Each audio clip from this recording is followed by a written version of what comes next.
मुश्ताक अहमद यूसुफी, धीरजगंज का पहला यादगार मुशायरा। छठा हिस्सा, हलवाई की दुकान और कुत्ते का नाश्ता। इंटरव्यू की गर्ज से धीरजगंज जाने के लिए बशारत सुबह 3 बजे ही निकल खड़े हुए। 7 बजे मौलवी मुजफ्फर के घर पहुंचे तो वो तख्त पर बैठे जलेबियों का नाश्ता कर रहे थे। बशारत ने अपना नाम पता बताया तो कहने लगे, आइए आइए, आप तो कानहीपुर के, मतलब कानपुर ही के रहने वाले हैं। कानपुर तो गोया लखनऊ का आंगन कहिए। लखनऊ के लोग तो बड़े मुदम्मग और नाक वाले होते हैं, लिहाजा मैं नाश्ते के लिए झूठों भी नहीं टोकूंगा। ए ज़ौक तकल्लुफ में है तकलीफ बराबर। जी हाँ, उन्होंने सरासर को बराबर कर दिया था। जाहिर है नाश्ता तो आप करके ही आए होंगे। सिलेक्शन कमेटी की मीटिंग अंजुमन के दफ्तर में 1 घंटे के बाद होगी, वहीं मुलाकात होगी। और हाँ, जिस नाहंजार से आपने सिफारिश करवाई वो नहायत बखील और नामाकूल आदमी है। इस तमाम गुफ्तगू में ज़्यादा से ज़्यादा 2 मिनट लगे होंगे। मौलवी मुजफ्फर ने बैठने को भी नहीं कहा, खड़े खड़े ही भुगता दिया। घर से मुंह अंधेरे चले थे। मौलवी मुजफ्फर को गरम जलेबी खाते देखकर इनकी भी भूख भड़क उठी। मोहम्मद हुसैन आज़ाद के अल्फाज में भूख ने उनकी अपनी ही जबान में जायका पैदा कर दिया। घूम फिर कर हलवाई की दुकान दरियाफ्त की और 1.5 पाव जलेबियां घान से उतरती हुई तलवाई। दोने से पहले पहली जलेबी उठाई ही थी कि हलवाई का कुत्ता उनके पूरे अर्ज के गरारे नुमा लखनवी पजामे के पांचे में मुंह डालकर बड़ी तंदही से लपड़ लपड़ इनकी पिंडली चाटने लगा। कुछ देर वो चुपचाप बेहिसो हरकत चटवाते रहे, इसलिए कि उन्होंने किसी से सुना था कि अगर कुत्ता पीछा करे या आपके हाथ पैर चाटने लगे तो भागना या शोर नहीं मचाना चाहिए, वरना वो मुश्तइल होकर सचमुच काट खाएगा। जैसे ही उन्होंने उसे एक जलेबी डाली, उसने पिंडली छोड़ दी। इसी असना में उन्होंने खुद भी एक जलेबी खाई। कुत्ता अपनी जलेबी खत्म होते ही पांचे में मुंह डाल के फिर शुरू हो गया। जबान भी ठीक से साफ नहीं की।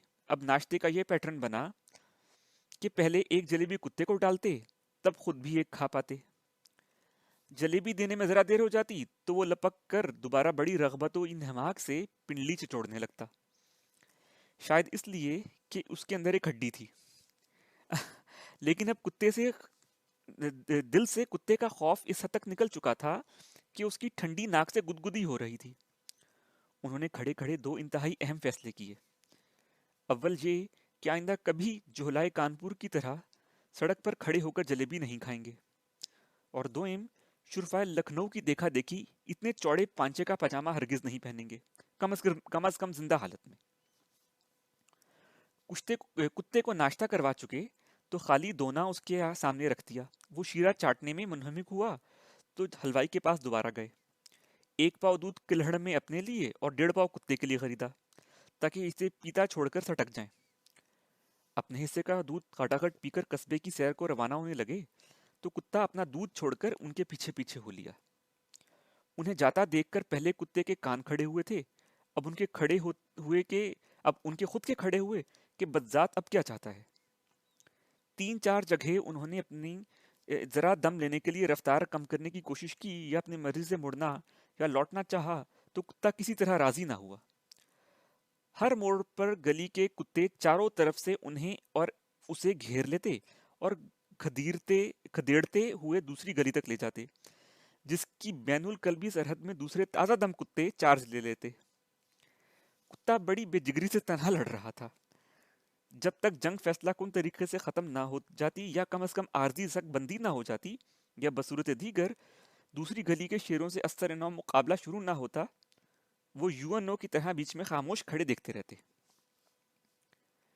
वो लौंडों को कुत्तों को पत्थर मारने से सख्ती से मना कर रहे थे, क्योंकि सारे पत्थर उन्हीं को लग रहे थे। वो कुत्ता दूसरे कुत्तों को उनकी तरफ बढ़ने नहीं देता था। और, और सच तो ये है कि उनकी इखलाकी हमदर्दियां अब अपने ही कुत्ते के साथ हो गई थी। 2 फरलांग पहले जब वो चले थे तो वो महज एक कुत्ता था, मगर अब रिश्ता बदल चुका था। वो उसके लिए कोई अच्छा सा नाम सोचने लगे।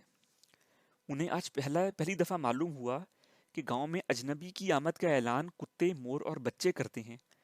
इसके बाद वो सारे गांव और हर घर का मेहमान बन जाता है।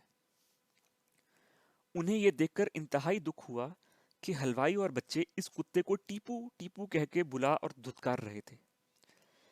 سرنگا پٹم کی خون شام جنگ میں ٹیپو سلطان کی شہادت کے بعد انگریزوں نے کثرت سے کتوں کا نام ٹیپو رکھنا شروع کر دیا تھا، اور ایک زمانے میں یہ نام شمالی ہندوستان میں اتنا عام ہوا کہ خود ہندوستانی بھی آوارہ اور بے نام کتوں کو ٹیپو کہہ کے ہی بلاتے اور پھشکارتے تھے، یہ جانے بغیر کہ یہ کتوں کا یہ نام کیسے پڑا۔